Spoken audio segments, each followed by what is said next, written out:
Ibadah di masjid, meskipun ibadah di masjid adalah salah satu. Jadi implementasi takwa itu harus berefek dalam kehidupan sosial, bukan cuma sekedar berefek kepada pribadinya saja. Maka takwa yang sudah ada di dalam hati kita masing-masing ini harus betul-betul di dalam konteks kehidupan sosial. Apa indikatornya? Apa buktinya? Kata Syekh Mustafa Walayani dalam kitab Hidayatul Nasyid itu dikatakan orang yang beriman dan bertakwa kepada Allah itu salah satu indikatornya adalah alladzina yanzuruna al-ummah bi ainir rahmah. Orang ketika melihat orang lain itu dengan mata kasih sayang, bukan dengan mata kebencian. Nah, hari ini momentumnya pas hari Asyura, ini momentum yang tepat berbagi kebahagiaan. Makanya besok nanti lihatnya, mesti di beberapa masjid itu akan ada santunan anak yatim. Ya, akan ada santunan anak yatim. Sehingga tanggal 10 bulan Muharram itu dinobatkan oleh Wali Kota Surabaya sebagai harinya anak yatim. Karena umat Islam diberitakan pada saat itu dengan anak yatim. Bapak Ibu sekalian ya. Nah, cuma begini, ada catatan dari saya.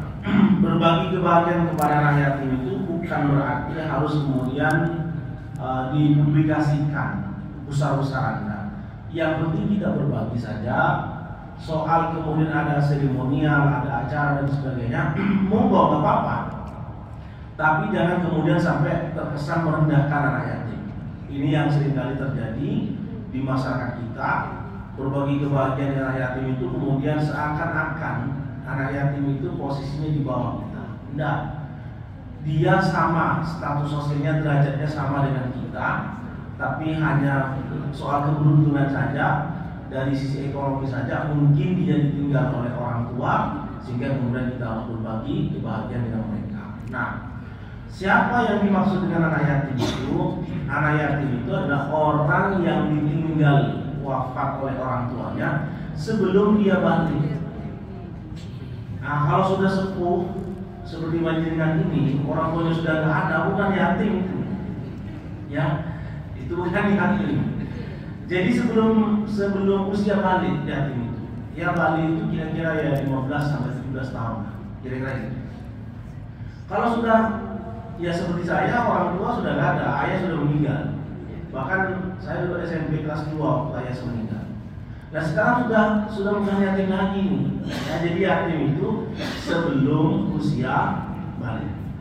Sama dengan ini yang sebetulnya Pak Ustaz, mu'allaf itu yang kan penerima zakat mu'allaf salah satunya. Sampai berapa tahun mu'allaf itu? Mu'allaf itu 2 tahun. Dari dia bersyahadat masuk Islam itu 2 tahun, itu mu'allaf. Kalau masuk Islamnya sudah 20 tahun yang lalu, bukan mu'allaf itu, ya muslim dia sudah ada berhak menerima zakat. Jadi ada batasan waktunya. Sama anak yatim yang harus kita santuni ini adalah orang yang usianya belum balik, ditinggal wafat oleh ayahnya atau ibunya atau dua-duanya, sehingga disebut dengan yatim piatu itu sebelum usia balik 15 sampai 17 kira-kira begitu. Nah, besok ini adalah hari kita berbagi kebahagiaan dengan anak yatim itu. Makanya Bapak Ibu sekalian diperintahkan bersedekah, berinfak, pokoknya membahagiakan, termasuk membahagiakan keluarga kita masing-masing. Jadi ibu besok tanggal 10 Muharram ya minta uang belanja yang banyak. Karena ini kebahagiaan kita. Siapa yang memberikan kebahagiaan kepada keluarganya, maka oleh Allah juga akan dibahagiakan selama setahun ini. Jadi besok ini bapak-bapak ya ajak istrinya belanja ke TP. Ya belanja ke TP, beli apa, belikan aja semua. Diperintahkan untuk kebahagiaan, maka panjenengan hidupnya nanti selama setahun ini oleh Allah juga akan diberikan kebahagiaan. Man wassa'a yadahu wassa'ahu Allahu asanata kullaha. Orang yang membahagiakan keluarganya di hari Asyura itu, maka Allah akan memberikan kebahagiaan kepadanya selama 1 tahun. Jadi Asyura ini adalah hari berbagi kebahagiaan, terutama bagi anak yatim. Nah, maka tidak boleh saling menyakiti, tidak boleh saling menggolimi dan sebagainya. Nabi Muhammad itu kalau sudah bulan Asyura, Bapak Ibu sekalian, sampai tidak berani perang, yang dia lakukan adalah menahan diri, bukan berperang. Ya, saking menghormatinya bulan Syuro, katanya orang Jawa bulan Syuro. Nah, saking hormatnya kepada bulan Syuro, kadang-kadang tradisi Jawa dan Madura sama, tidak berani mengadakan tasyakuran, tidak berani mengadakan sunatan dan sebagainya dan sebagainya. Itu sebetulnya tidak ada hubungannya. Ya, orang mau tasyakuran di bulan Syuro tidak apa-apa, tidak apa-apa. Tapi memang mungkin tradisi Jawa, Madura juga sama seperti itu saking hormatnya itu kadang-kadang berlebihan. Kan begini, di 10 Muharram itu kan terjadi berbagai tragedi.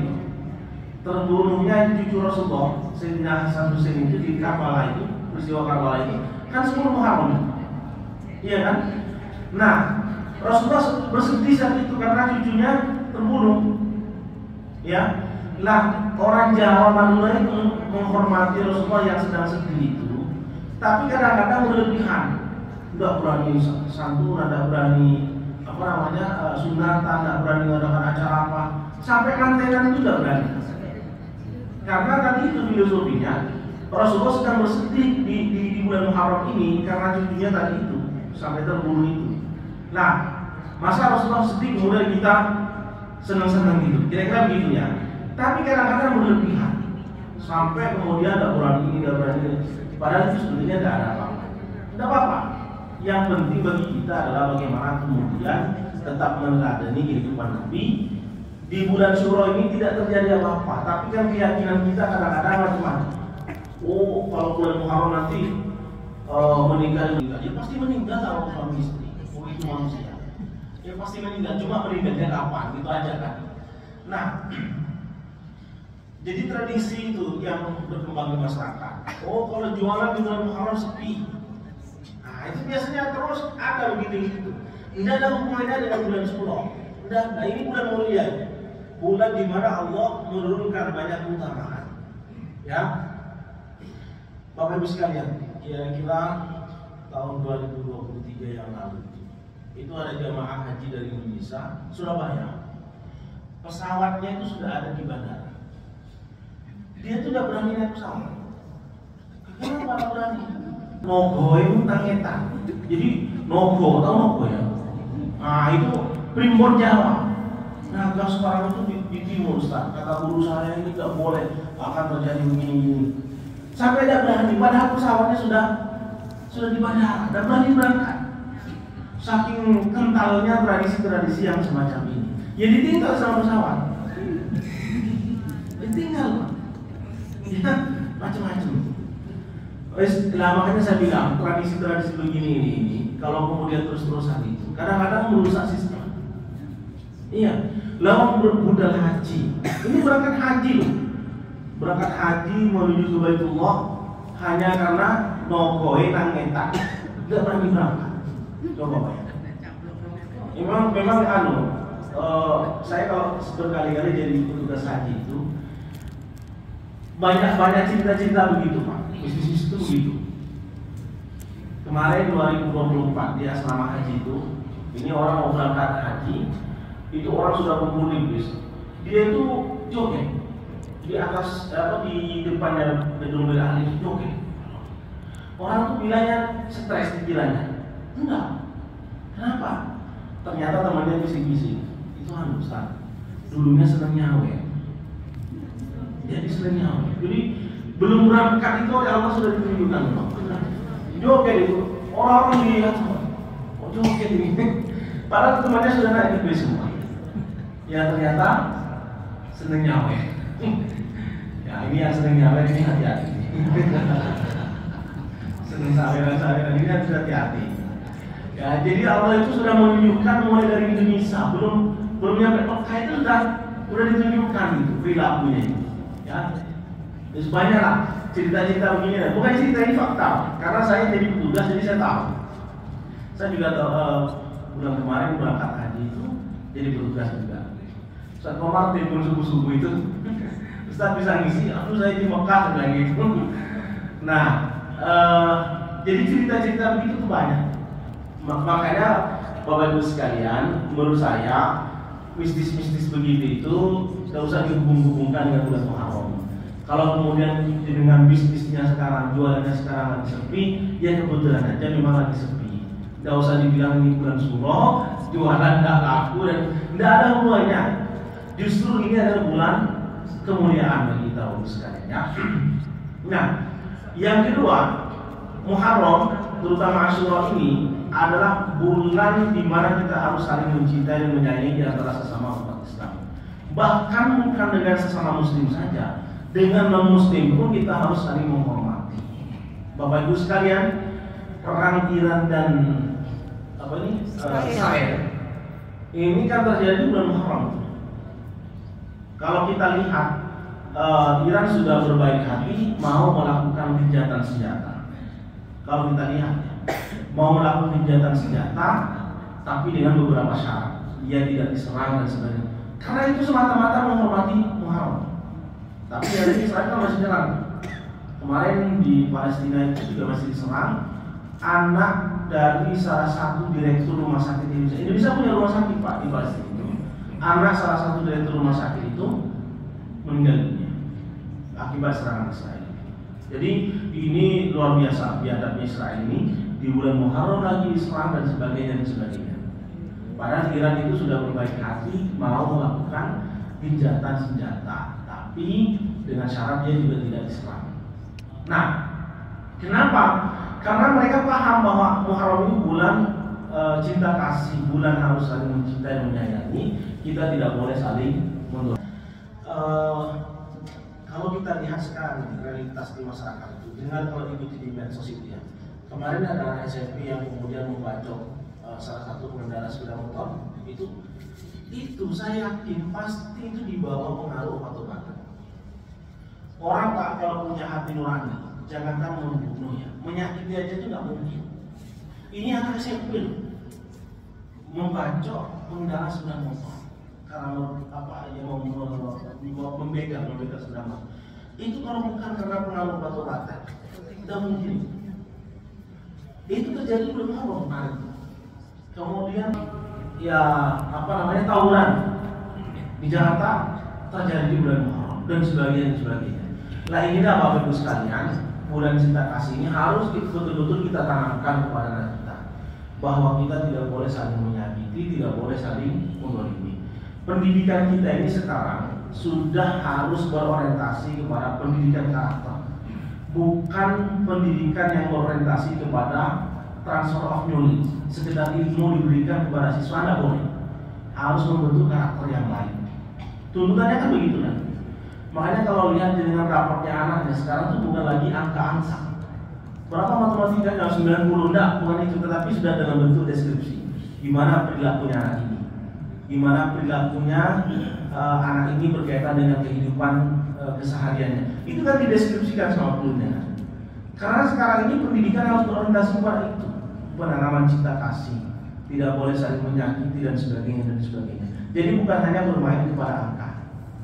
Nah, tapi di masyarakat kita kadang-kadang pendidikan kita ini orientasinya hanya ya transfer ilmu, dan kemudian setelah dapat ilmu dia bisa kerja, bisa dapat uang. Makanya saya sering mengkritik itu, Bapak Ibu tidak salah. Bapak Ibu itu punya anak pintar bahasa Inggris, tidak salah, harus bangga. Tapi tolong pendidikan agamanya harus ditanamkan juga, karena yang menentukan anak itu baik dan tidak itu soal karakter. Nah, karakter itu dibangun berdasarkan nilai-nilai agama. Karena sekarang masih sehat belum terasa. Kalau sudah tua, sudah meninggal, satu-satunya investasi yang bisa diharapkan itu hanya anak yang mau mendoakan orang tuanya. Awaladin sholihin, yang pula dalam hadis Nabi itu anak soleh yang mau mendoakan orang tuanya. Buat apa dia dengan punya harta banyak tapi anaknya mohon maaf tersandung narkoba semua? Buat apa dia dengan itu suki ya punya banyak uang, mobil mewah, tapi anaknya tidak perhatian sama orang tua? Yang kasus pernah saya cerita mungkin ya, yang ada seorang pengusaha waktu dari Jakarta ke Surabaya itu naik Garuda, dia makan di lounge sambil menangis. Ternyata dia istrinya baru saja meninggal, dan di saat istrinya meninggal, dua anaknya ini tidak ada yang datang. Satu karena kuliah di luar negeri, satunya juga karena kerja di luar negeri. Nah, bapak ini sedih karena merasa, untuk apa ya saya selama ini mendidik anak itu, kalau kemudian ibunya meninggal aja dia tidak datang. Apalagi mungkin dia meninggal, mungkin juga anaknya nggak akan datang. Kemarin viral ya di medsos itu, dua orang anak perempuan di Malang yang kemudian menaruh ibunya di panti, sampai dia bilang mati pun tidak apa-apa, saya nggak usah dikabarin gitu kan. Nah, tapi sudah dijemput lagi kan itu karena dihujat oleh netizen itu. Ini anak luar biasa durhakanya itu. Masa ibunya dititipkan di panti dan mati pun katanya nggak apa-apa, nggak dikabarin. Coba bayangkan, merawat ibu yang sudah usia 73 tahun itu habis berapa sih makan itu? Sak piring aja belum tentu habis. Masa nggak bisa ngasih makan ibunya sak piring aja? Makanya Bapak Ibu sekalian, filosofinya orang tua kita dulu itu benar. 10 orang anak sukses semuanya, jadi dokter, jadi politisi, jadi pengusaha, dan sukses semuanya. Belum tentu bisa merawat seorang ibu. Tapi seorang ibu bisa merawat 10 anak, bahkan bisa mengantarkan mereka menjadi orang sukses. Itu filosofinya orang dulu. Seorang ibu bisa mengantarkan 10 orang anak sukses semuanya, tapi 10 anak yang sudah sukses belum tentu bisa membahagiakan seorang ibu. Sampai nanti kalau sudah tua, perhatikan, anak itu kadang-kadang kalau sudah nikah itu beda. Yang dulunya sayang, perhatian sama ibunya, sama bapaknya, kalau sudah nikah itu kadang-kadang beda. Kehidupannya sudah beda. Kadang nggak perhatian, kadang ini dan sebagainya. Apalagi kemudian dipengaruhi oleh pasangannya. Yang kadang-kadang kalau masalah warisan kita seringkali dipengaruhi itu kan, dipengaruhi mantu, dipengaruhi ipar dan sebagainya. Itu kadang-kadang anak itu bisa berubah pikiran. Makanya saya bilang, anak itu adalah investasi yang paling berharga, terutama di saat bapak ibu kalau sudah lanjut usia dan sudah meninggal dunia. Itu hanya anak yang mendoakan. Orang tua, orang lain belum tentu peduli. Tapi kalau anak, insya Allah akan mendoakan kita semuanya. Makanya mendidik anak itu, ya tadi itu bukan hanya sekedar orientasi kepada ilmu pengetahuan, lulus bisa bekerja dapat uang, tapi pendidikan karakter yang berbasis kepada keagamaan itu harus kemudian ditanamkan kepada anak sejak usia dini, agar anak kita itu nanti setelah dewasa punya cinta kasih kepada orang tuanya, punya rasa sayang dengan teman-temannya, dengan tetangganya, sehingga tidak saling menyakiti dan mendolimi. Bapak Ibu, sampai di sini ada yang mau nanya, silakan. Ada yang mau nanya, boleh silakan. Sebelum saya lanjut tentang Asyura, hari kasih sayang, silakan. Atau mungkin ada yang mau nanya lain, silakan. Bapak, ada yang mau nanya, Bu? Biasanya banyak yang nanya ya, misalnya. Oh ya, Pak, silakan.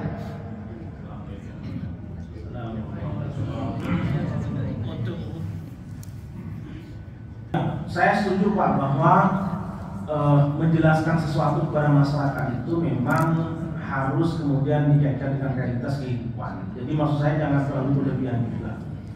Tadi disinggung soal bagaimana menghormati ustaz, menghormati kiai itu. Yang menurut saya memang dihormati, tapi tidak kemudian lalu dikultuskan. Dikultuskan itu yang berlebihan.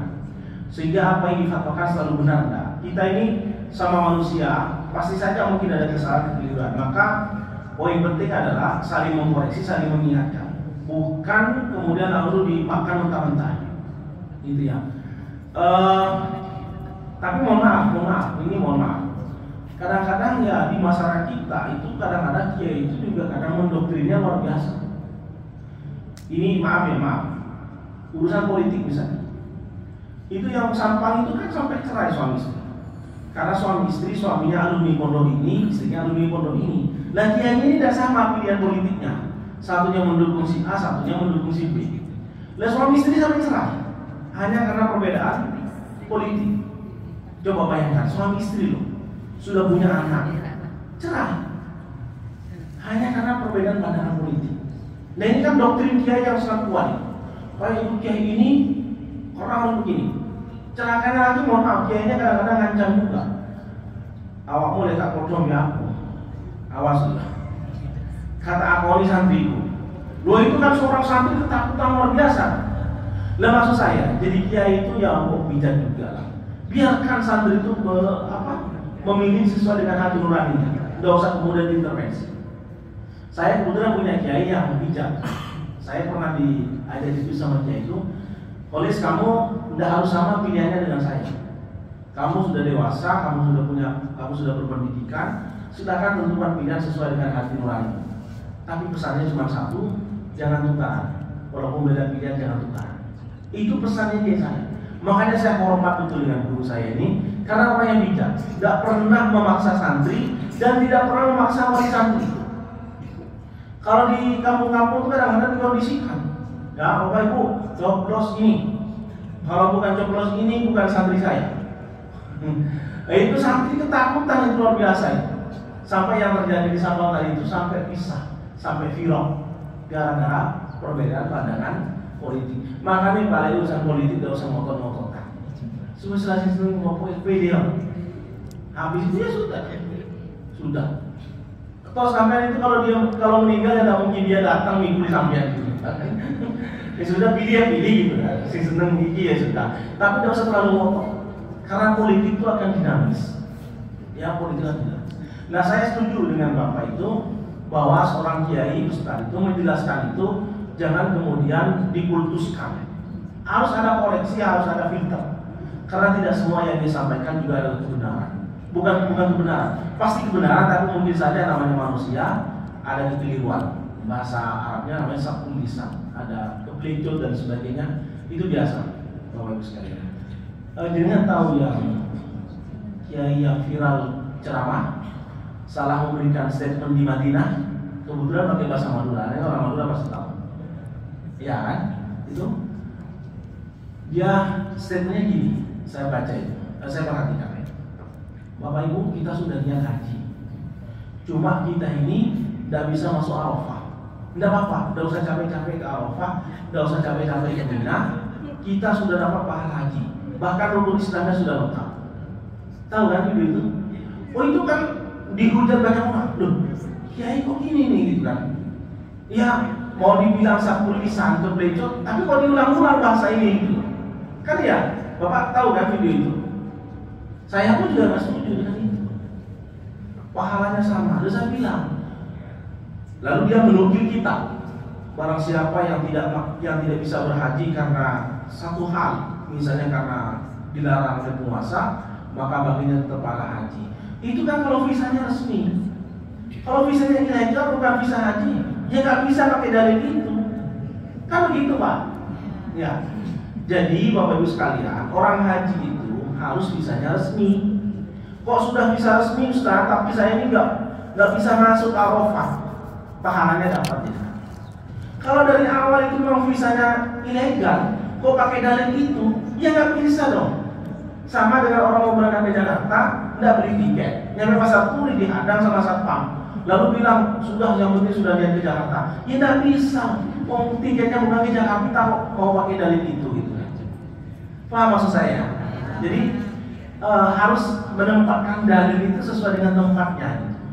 Itu dari betul saya setuju Pak. Jadi kiai ustadz itu harus memberikan pandangan-pandangan kepada masyarakat itu yang luas gitu. Luas itu artinya tidak kaku dan tidak monoton, tidak mendoktrin. Pokoknya ini tidak bisa. Makanya saya itu sangat hormat dengan saudara-saudara saya sesama umat Islam itu. Dia mau sholat pakai model apapun saya hormat. Ada yang tahiyatul begini, iya kan? Itu boleh karena memang ada pendapat yang begitu. Ada yang model takbirnya begini, ada yang begini. Boleh, tidak apa-apa. Di Mekah itu berbagai macam model, kok tidak pernah tukaran. Iya kan? Makanya saya sangat welcome.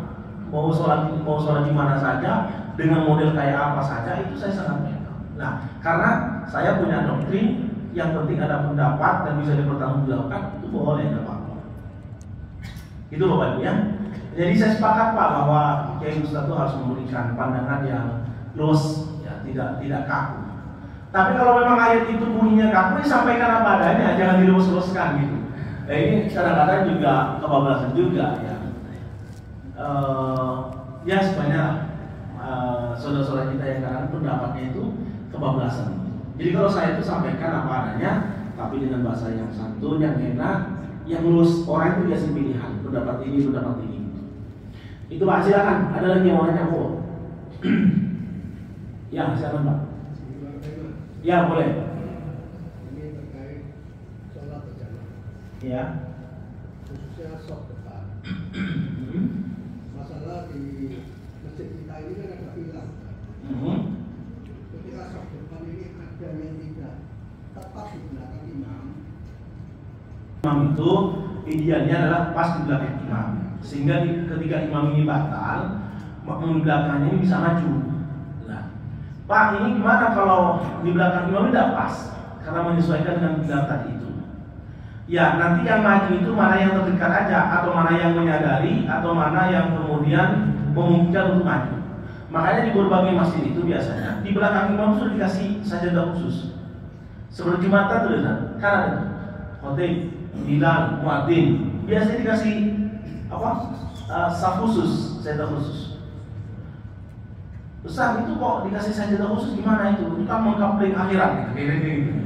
Enggak, itu membuktikan bahwa orang yang berada di belakang imam itu persis orang yang paham. Sehingga ketika imam uzur berhalangan, maka di belakang ini maju. Nah, ada kejadian di masjid, tidak dikasih itu, sehingga anak kecil di belakang imam ini. Begitu imamnya batal, anak kecil kan tolak-tolak. Oh gitu, gak ngerti apa sih kata dilakoni gitu kan. Lah, yang di belakangnya bilang subhanallah, maksudnya itu ngasih isyarat belakang depannya maju gitu dengan imam. Dan yang belakangnya anak kecil kok. Bingung juga gitu. Nah, inilah maka kemudian di berbagai masjid itu kadang-kadang dikasih tulisan imam, muadzin dan sebagainya lah. Itu dikasih tulisan. Apa tujuannya? Kalau imamnya berhalangan, ini yang maju gitu. Artinya pastikan orang yang berada di belakang imam itu adalah orang yang memungkinkan untuk maju di depan di saat imam sudah berhalangan. Itu Pak. Nah nanti ya silakan aja diatur mana yang terdekat dengan imam. Walaupun tidak pas tapi yang terdekat saja dia bisa maju ke depan. Saya kira itu Pak. Itu teknis saja saya menurut saya bisa dikomunikasikan. Ya. Supaya tidak kosong sehingga antara yang di belakang imam ini ada jeda. Ini sebetulnya gimana? Di samping pilar kosong ini kira-kira bisa diisi satu orang lagi Pak enggak? Ya kalau nggak bisa ya sudah Pak. Atau walaupun diisi ya nggak mungkin juga gitu. Biarkan aja kosong. Bukan karena mengosongkan saf tapi memang karena pilarnya tidak memungkinkan. Oh di belakang imam. Jadi belakang imam persis. Silakan menyamping. Nanti kok ada space yang kosong. Toh spesial kosong kan nggak bisa dimasuki orang juga. Ya biarkan aja, tidak apa-apa. Nggak salah juga. Karena bagaimanapun juga kan itu bukan di luar kemampuan lah gitu ya. Mau diisi ya nggak mungkin juga. Untuk nabrak dia gitu. Mau sholat gimana? Gitu. Jadi soft yang lurus yang rapat itu bukan berarti lalu kemudian nggak boleh ada celah sama sekali. Ya kalau memang softnya tidak memungkinkan kita masuk karena benturan dengan tiang, ya masa mau dipaksakan juga. Sama juga memahami ayat, memahami hadis tentang sawu sutubakum itu, merapatkan soft itu. Rapat itu bukan berarti harus kemudian saling punya-punyalah. Karena saya pernah sholat di masjid itu, dia punya paham, sholat itu harus rapat, harus sehingga nggak nyaman saya itu. Saya itu diambil dua orang, mau takbir aja susah itu. Gimana nih kata saya?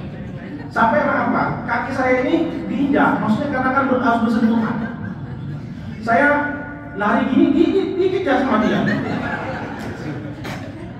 Bingung saya, ini orang gimana ya kok sakit banget kayak gini? Kan yang penting itu tidak ada celah, tidak ada ruang yang kosong. Itu kan intinya itu. Jangan kemudian dempet-dempetan tak bisa gerak. Nah, saya pernah tapi di pondok ini kasusnya. Teman saya ini ada santri baru, mungkin pemahamannya gitu. Kakinya itu diinjak, kan dia gili ya, tau gili ya. Dia berapa ini dikejar. Akhirnya pas saking manggilnya diinjak kemudian. Sampai diinjak dia juga kesakitan gitu. Setelah sholat dia, kamu mau ngejar saya? Kamu juga ngapain ngejar saya? Nah itu maksud saya Pak. Jadi memahami doktrin tentang sawung suku vakum itu bukan berarti kemudian harus unyel-unyelan. Tetap aja standby nyaman, sholat itu nyaman gitu. Ini nggak berarti kejar-kejar. Jadi sholat itu udah enak itu. Ya sampai tahu lah kalau dikejar-kejar terus kan geli kan ya. Kaki udah dia gini sih dikejar. Saya makanya ada diinjak juga. Nah itulah. Jadi memahami agama itu ya sesaklek. Arti saklek itu yang kayak soft tadi itu. Ini ada soft yang kosong. Dan kalau memang tidak bisa dimasuki orang, ini apa-apa. Masa mau sholat bentur dia kan juga tidak enak juga. Saya kira itulah. Yeah. Ketika yang di belakang imam ini saya disuplai ke sini, dari sini juga narik saya ke sini. Makanya saya akan supaya jamaah pada paham. Iya. Ketika yang di belakang ini tepat, saya bisa supaya mepet. Yang sini juga tidak mau, saya bisa ke sini. Jadi saya datang gitu ya. Iya. Yang benar bikin soft itu dimulai dari tengah. Ya, yang benar itu bukan dari pojok. Karena jemaah datang memulainya dari pojok. Enggak, dari tengah. Nah silakan nanti ke kanan ke kiri sambil di situ sudah penuh, belakang lagi dari tengah. Yang benar bikin soft itu budak di depan sudah pas mojok dia. Sudah mojok paling belakang lagi. Ini sholat apa gitu ya? Walaupun ya sah karena masih dalam satu gedung, tapi kan tidak sempurna karena tidak sambung vakum tadi. Nah, kalau diharapkan sambung vakum, wasyuddul khalal. Bahasanya kan begitu, wasyuddul khalal. Wasyuddul khalal itu artinya isi ruang yang kosong. Jangan sampai ada ruang kosong dibiarkan. Itu maksudnya Pak. Wasyuddul khalal. Nah itu ya, jadi memulainya itu dari tengah, bukan dari samping. Jadi kalau sudah depannya sudah penuh ya kita ambil soft tengah, soft di belakangnya tapi yang tengah, bukan mojok. Itu lagi. Mudah-mudahan di sini tidak ada lagi yang lari-lari sampai. Ya Bapak yang lain silakan. Ayo Bapak Ibu silakan. Mau tanya apa lagi silakan, monggo. Gimana Pak?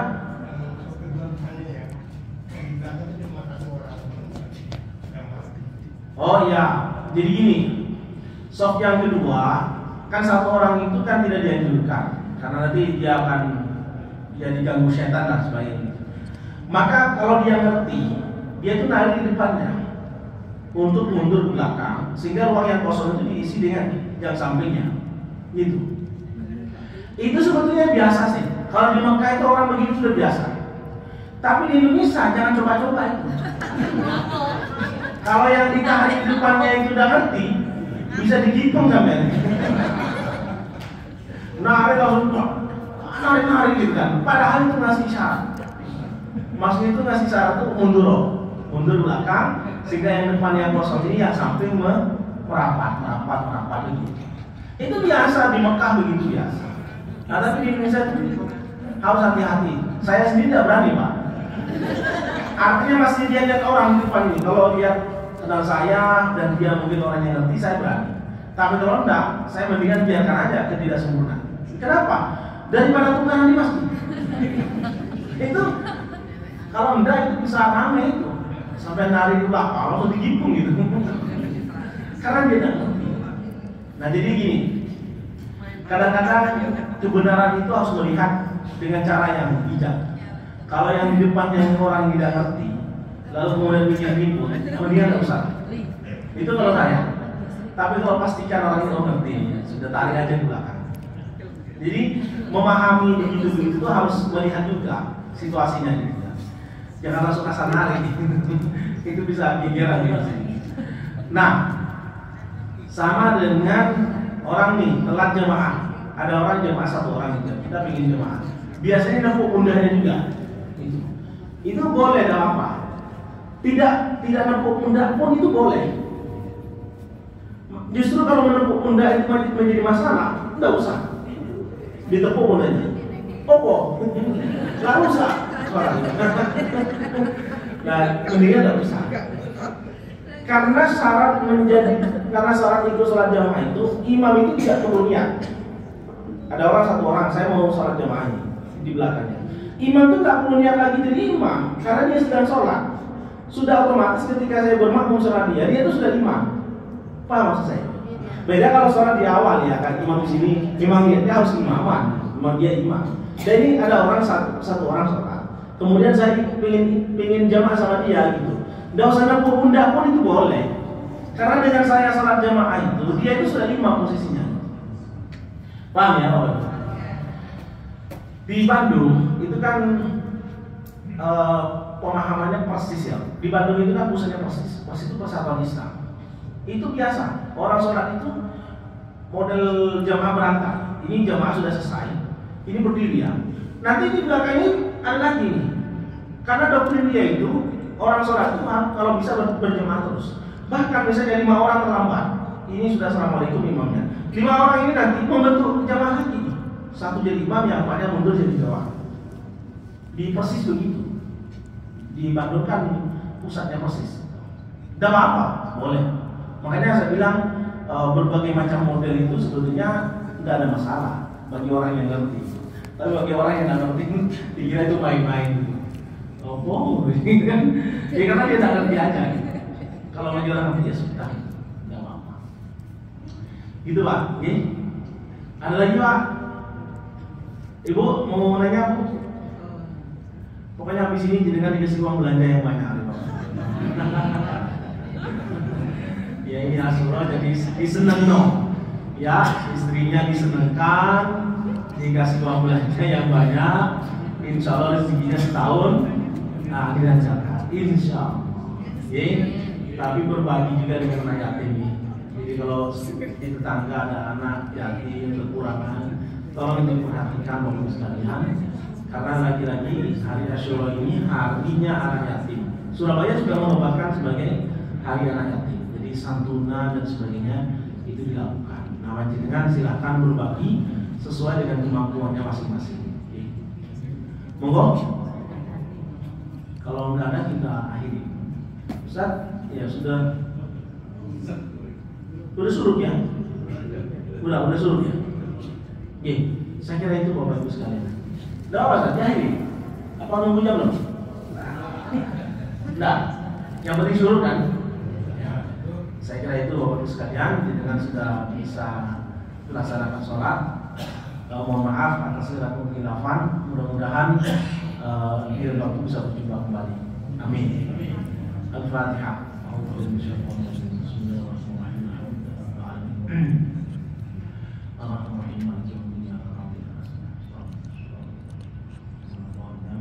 Bismillahirrahmanirrahim. Alhamdulillahirabbil alamin. Allahumma ya Allah, Allahumma shalli wa sallim ala Muhammadin wa ala alihi wa sahbihi.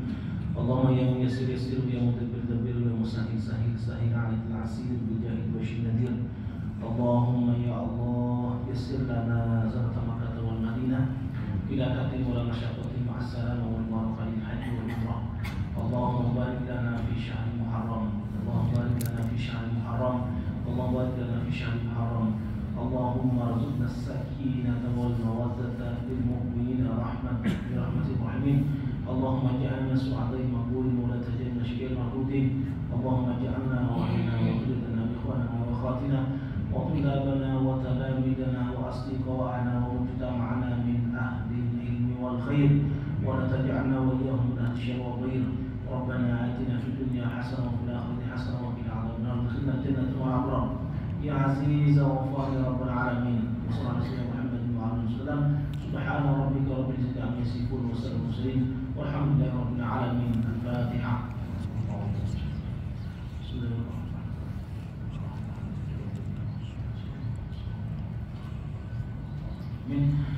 Akhirul kalam, assalamualaikum warahmatullahi wabarakatuh.